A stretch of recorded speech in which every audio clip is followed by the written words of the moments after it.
Hi, and welcome to today's session. My name is Joel McClanahan. I am a Senior Project Specialist with Quirk Healthcare.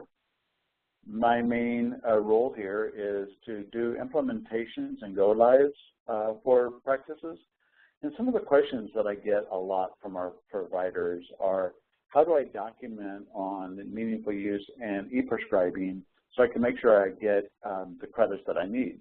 So I'm going to kind of go through and do a little bit of demonstrations on where you would do your e-prescribing, what are some of the best practices, when and how, and also to make sure that you are staying in compliance with meaningful use.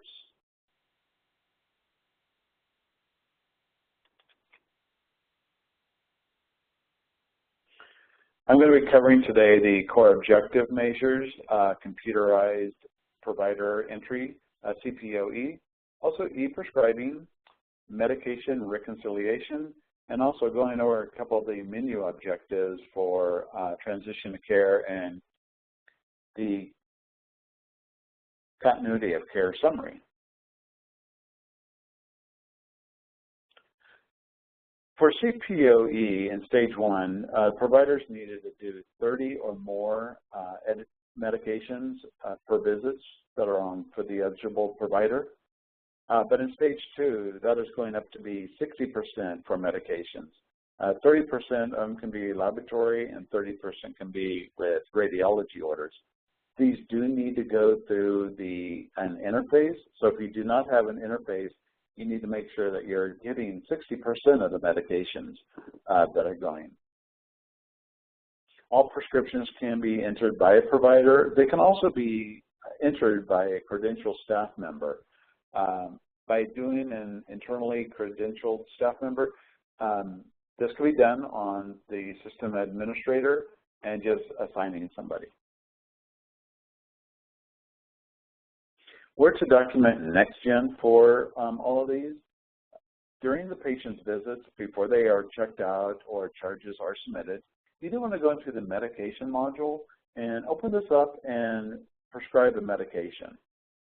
You can e-prescribe, you can e-fax, you can even print. But if you just put the medication in and then handwrite it, that will not count.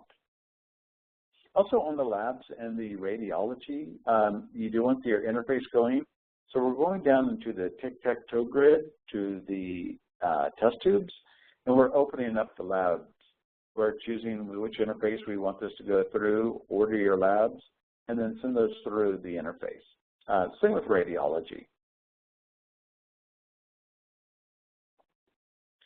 E-prescribing, you want 50%. You just want to get in there and order the med. Again, it needs to be ERX, e-faxed, or printed.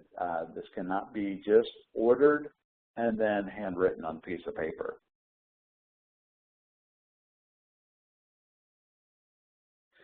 Medication reconciliation, this is done on the asterisk intake. The medical assistants will be going into there. There's a couple of different points that you want to do in here for the medical assistants as they're doing the intake. We are always doing our allergies before we do medication. So when you get into the medication module and you order a medication, if there are any allergy contradictions, that's going to flag you. If this is a new patient that is coming into your practice, you always want to say it's transitioning into care. Or if they come from a hospital stay or an ER visit, they are bringing medications from there.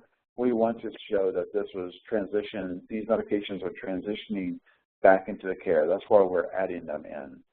We can add them in, still say prescribed elsewhere, and add these in.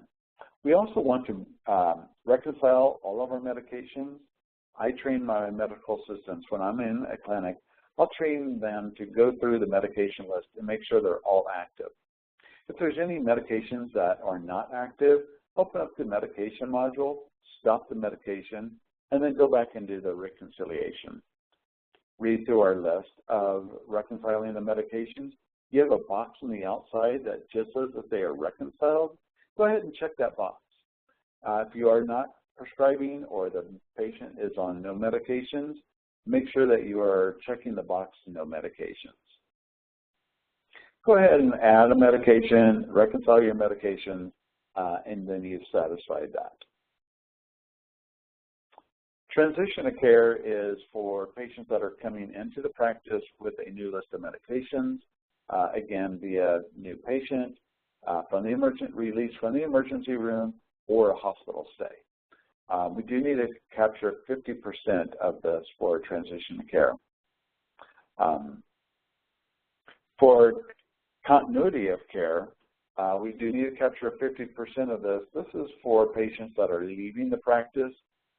This can be documented on the HPI log. So if you're on the patient demographics tab of the history bar, go down to PHI log and then document that they are transitioning out or they're going to a referral and we are printing a medication list for them. So we just want to document when we are taking the medication list and moving it outside of the practice. So remembering continuity of care is when they are going out of the practice. There's two different ways you can also print a report for this. A CCD is a continuity of care document. This works if you have an HIE exchange. You can just go into the file menu down to continuity of care document, and this will print a document to send into the Rosetta interface to get to your HIE. If you don't have that interface, go ahead and just do a continuity of care report.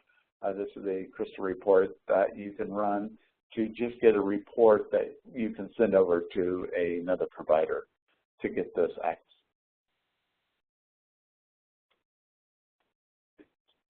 This continues any of our examples that we have for meaningful use and e-prescribing. If you have any questions, I'll go ahead and open up the Q&A right now. If anybody has any questions, I'll be glad to answer them. If you don't have any questions right now for us, go ahead and email Dan Holleran at quirkhealthcare.com, or you can email myself, joel.mcclanahan at quirkhealthcare.com. Okay, I'm not seeing any questions coming in. If there's not any questions, I am going to go ahead and wrap this call up. I really appreciate everybody's time coming in today. We look forward to you coming to next week's Insight, and have a great day. Thank you.